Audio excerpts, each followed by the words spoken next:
अगर आप यूके और नीदरलैंड्स के अंदर कंफ्यूज हैं कि किस कंट्री में जाके अपना स्टडी अब्रॉड का ड्रीम पूरा किया जाए, तो अपने आप से एक सवाल पूछें कि आप पॉलिसीज़ को चूज़ करना चाहते हैं या एक सिस्टम ड्रिवन यूनिवर्सिटी के जो स्टडीज़ हैं उसको चूज़ करना चाह रहे हैं। अच्छा, यूके जो है वो हिस्टोरिकली एक बड़ी स्ट्रॉन्ग डेस्टिनेशन है,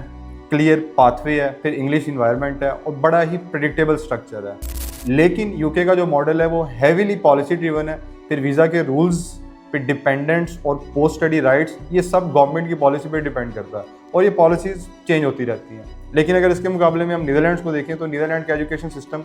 पॉलिसी डिपेंडेंट नहीं है बल्कि ज़्यादा सिस्टम डिपेंडेंट है। क्योंकि यहाँ पे जो यूनिवर्सिटीज़ हैं वो इंडस्ट्रीज़ के साथ अपनी डीपली इंटीग्रेशन रखती हैं और ग्रुप बेस लर्निंग का कॉन्सेप्ट है, फिर रियल वर्ल्ड प्रोजेक्ट्स बच्चों से करवाए जाते हैं और फिर इनोवेशन फोकस्ड अप्रोच प्रोवाइड की जाती है। और सबसे इम्पोर्टेंट ओरिएंटेशन ईयर वीज़ा है जो कि आपको ग्रेजुएशन के बाद भी यूरोपियन जॉब मार्केट को एक्सप्लोर करने का एक स्ट्रक्चर्ड एक्सेस देता है। मतलब डिफरेंस सिर्फ यही है कि अगर आप यूके को चूज़ करते हैं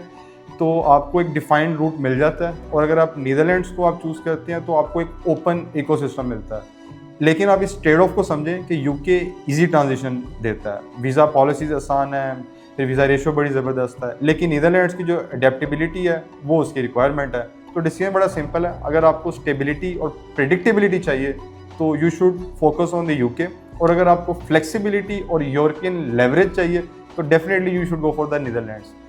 और अगर आप इन कंट्रीज़ में अप्लाई करना चाह रहे हैं तो अभी के अभी wa.ae पे अपना फ्री ऑफ कॉस्ट अपना अकाउंट क्रिएट करें और अपनी प्रोफाइल की कंप्लीट असेसमेंट करवाएं और इसी एक पोर्टल के थ्रू आप दुनिया के किसी भी कोने में, किसी भी यूनिवर्सिटी के अंदर, किसी भी प्रोग्राम के अंदर आप अप्लाई कर सकते हैं। Thank you.